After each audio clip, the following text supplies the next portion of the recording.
चमचमीत थोडं घमघमीत थोडं झणझणीत खाऊ.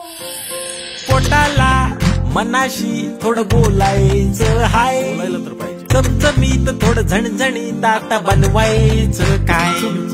जिभेचे चोचले आता थांबणार नाही नाही नाही, कुरकुरीत कधी खुसखुशीत आता बनवायचं काय.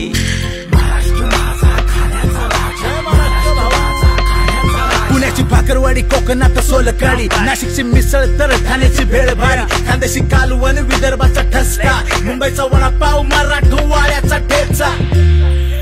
प्रेमाने जोडीने पदार्थ बनवत राहू, आठवणींनी नात्यांना जगण्या रंगत देऊ.